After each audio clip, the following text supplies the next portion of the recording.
akan belajar tentang unsur-unsur intrinsik cerpen.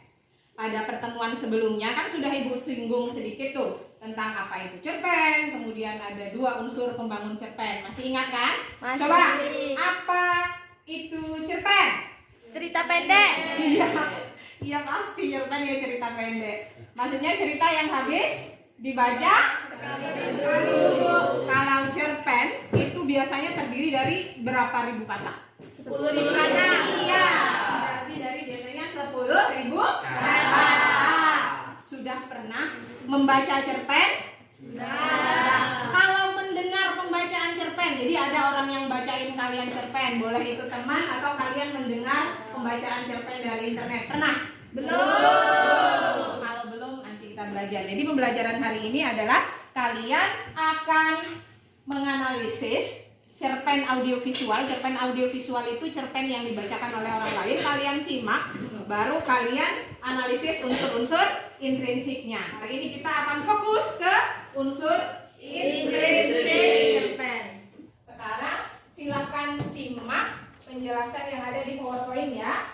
Silakan keluarkan buku dan penanya. Kalian catat jika ada hal-hal yang menurut kalian perlu dicatat. Yang penting tema ditaruh di awal ya, karena dia merupakan pokok atau gagasan utama sebuah cerpen. Dalam cerpen itu macam-macam temanya. Ada yang temanya kekeluargaan, ada sosial kemasyarakatan, ada tentang persahabatan, religius atau keagamaan dan sebagainya. Itu tema yang mendasari sebuah cerita. Itu unsur intrinsik yang pertama. Yang kedua, apa?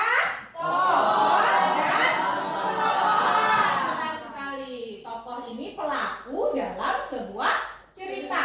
Selanjutnya, ada yang namanya apa? Latar. Benar sekali. Latar ini dibagi 3. Ada latar tempat, latar waktu, latar suasana. Kemudian ada yang namanya alur. Alur apa? Jadi jalan cerita ini dibagi 3. Ada alur maju, mundur, kemudian campuran. Selanjutnya ada yang namanya sudut pandang. Sudut pandang ini posisi pengarang sebenarnya dalam cerita. Ada 2, sudut pandang orang pertama dan sudut pandang orang ketiga. Kalau sudut pandang orang pertama itu biasanya pengarang berada dalam cerita ya, menggunakan kata aku. Kalau sudut pandang orang ketiga, Bu menyebutkan nama orang.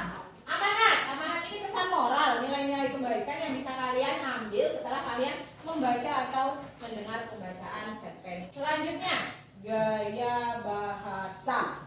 Pernah dengar majas sebelumnya di kelas 7, kelas 8? Majas itu sama dengan apa? Gaya bahasa. Simak ini dulu. Cerpen malas belajar. Simak baik-baik ya. Afif bingung sekali.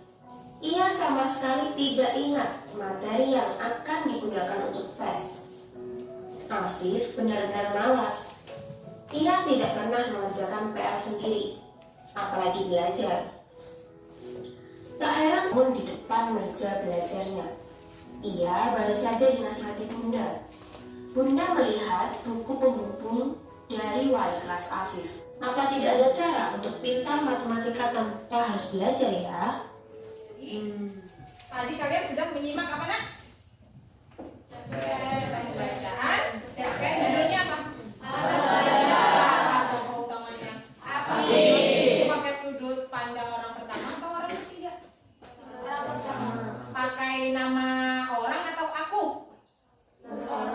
Kalau nama orang berarti sudut pandang ketiga. Sudah tahu caranya. Motivasi belajar yang rendah atau rendahnya motivasi belajar, kurang lebih begitu temanya. Kemudian tokohnya ada siapa saja tadi? Tokoh utamanya siapa? Afif. Ada siapa lagi, Bu? Bundanya siapa? Afif. Kemudian ada siapa lagi? Alima. Ada Kak Yuda. Afif ini rajin atau malas? Bunda bijaksana ya? Baik tidak? Kakak-kakaknya rajin atau malas? Kakak-kakaknya terus alurnya maju atau mundur tadi? Maju. Karena cerita dari awal sebelum Afif ulangan sampai dia selesai ulangan mendapat nilai jelek, sampai dia menyadari bahwa sikapnya itu salah. Sudah paham semua atau ada yang ditanyakan? Sudah paham semua terkait unsur-unsur intrinsik cerpen. Ada 7 kan? Yang pertama, tema, tokoh dan tokohan. Apalagi nak?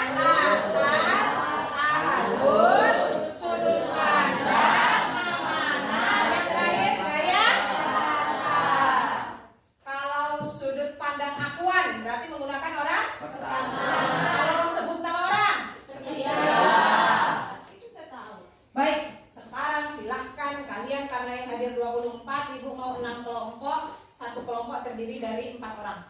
Sekarang Ibu akan membagikan LKPD. Sekalian membagikannya. Setelah ini kalian simak pembacaan cerpen yang Ibu tayangkan ya. Baru kalian analisis. Cek baik-baik LKPD-nya, jangan lupa tulis nama nanti. Kalian kan satu kelompok berapa orang? Karena metode TSS ini artinya 2 tinggal 2 bertamu, to stay. Jadi nanti 2 orang jalan keliling ke kelompok lain. Ini kan kelompoknya sudah Ibu tandain nih kan, 1 sampai 6. Jadi nanti misal kelompok 1, 2 orang nanti keliling ke kelompok 2, 3, 4, 5, 6 dan seterusnya. Yang 2 orang lagi tetap tinggal di tempat untuk mencatat temuan dari kelompok lain yang berkunjung ke kelompoknya. Paham nggak maksud Ibu tuh? Jadi yang jalan berapa orang? 2 orang. Yang tinggal? 2. Tugas yang tinggal mencatat temuan hasil diskusi dengan kelompok lain yang jalan ke kelompok kamu masing-masing. Tamu dalam tanda kutip tamunya yang berkunjung. Nah, baik.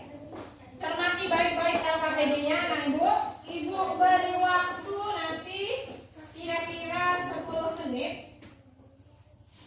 Sekarang kalian simak baik-baik dulu pembacaan cerpennya. Aku melihat tempat berwarna hitam di samping jalan, tepatnya di trotoar. Karena penasaran, aku pun memastikannya dan ternyata memang benar milik dalam KTP tersebut. Setelah itu, aku pun melanjutkan perjalanan ke rumah temanku dan menceritakan semua problem masalahku. Setelah urusan dengan temanku selesai, aku langsung berangkat menuju alamat dalam KTP tersebut untuk mengembalikan dompet. Aku pun mencari-cari alamat serta nama dari pemilik dompet sesuai dengan KTP. Setelah sampai dengan alamat yang dimaksud dalam KTP, aku pun memberanikan diri untuk masuk dan bertanya ke dalam. "Permisi Pak, mau nanya, apa benar ini rumahnya Pak Handi?" Tanyaku pada orang di halaman rumah itu. "Iya benar Mas, Anda siapa ya? Dan ada keperluan apa?" Jawab tukang kebun dan ditinggali pertanyaan buatku. "Oh, perkenalkan, saya Angga. Saya ingin bertemu dengan Pak Handi. Ada urusan yang sangat penting dengan beliau." Jawabku setelah memperkenalkan diri. Kebetulan sekali ternyata Pak Handi ada di rumah dan aku diminta masuk untuk ke dalam rumah. Lalu, aku pun duduk sambil sedikit kagum dengan keindahan rumahnya. Kemudian, aku mengatakan maksud dan tujuanku sambil menyerahkan dompet yang aku temukan di jalan, lengkap dengan isinya. "Kamu tinggal di mana, Nak? Lalu kerja di mana?" "Saya tinggal di kompleks Sidomakmur, Pak. Kebetulan saya masih penganggur. Masih menunggu panggilan kerja, tapi sudah beberapa bulan nggak ada kabar, Pak." Jawabku dengan jujur. "Namanya kamu lulusan apa, Nak?" tanya Pak Hadi kepadaku. "S1 jurusan manajemen bisnis syariah, Pak." Jawabku. "Kalau begitu, besok kamu datang saja ke perusahaan saya, Nak. Kebetulan perusahaan sudah membutuhkan staf administrasi. Ini kartu nama saya. Jika tertarik, besok datang saja ke kantor dan bilang kalau saya yang nyuruh." Jawab Pak Hadi. "Wah, beneran Pak?" tanyaku yang masih tidak percaya. "Iya Nak, saya sangat membutuhkan karyawan yang jujur dan juga penuh dedikasi seperti kamu. Kalau kamu mau, pasti uang dalam dompet saya sudah kamu ambil lalu tinggal buang dompetnya. Tetapi kamu lebih memilih mengembalikannya kepadaku," pungkas Pak Hadi. "Kalau begitu, terima kasih banyak ya Pak. Kalau begitu, besok saya akan datang ke perusahaan Bapak dan menyiapkan surat-surat lamarannya," jawabku dengan haru. Aku pun pamit pulang untuk menyiapkan segala kebutuhan untuk besok. Aku sendiri masih tidak percaya dan yakin kalau ini merupakan sebuah keajaiban. Setelah kalian menyimak pembacaan cerpen atau cerpen audiovisual ini, silakan analisis unsur-unsur intrinsiknya. Kalau 7 menit bisa? Bisa? Bisa. Kurang semangat, mana saya mau kurang semangat? Nggak yakin itu. Bisa? Bisa. Cukup 7 menit dari sekarang.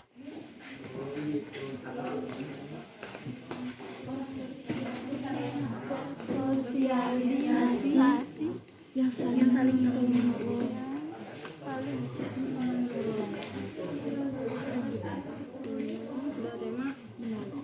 Toko siapa yang toko?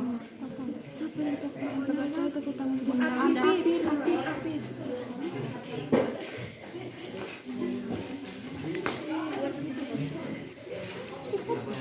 tema. Anak kelompoknya jangan lupa, jangan bilang ya yang ditandai di kelompok. Jadi teman yang berkunjung nggak ngulang 2 kali. Mana aduh. Analisis kejujuran membawa keberuntungan.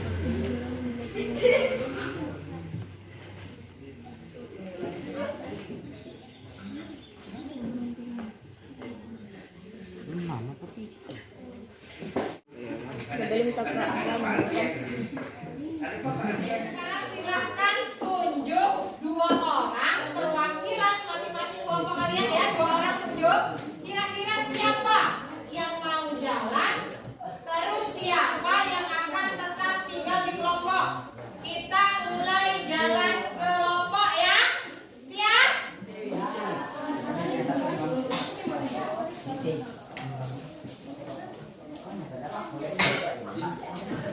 Sudah? Iya.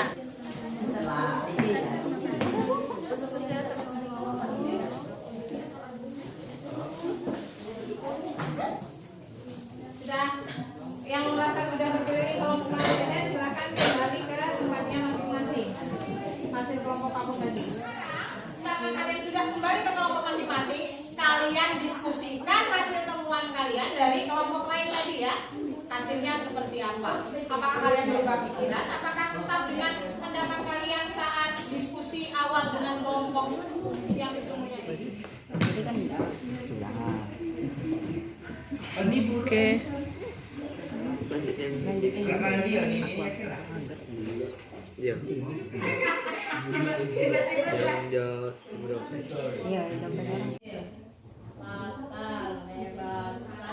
Tolong kumpulkan LKPD-nya terlebih dahulu. Jadi tidak dibawa pulang ya. Nanti kita lanjutkan pada pertemuan kedua. Baik, untuk pertemuan pertama ini kita cukupkan sampai di sini. Tadi kalian sudah belajar tentang 7 macam unsur-unsur intrinsik. Kita ulangi lagi, ada tema,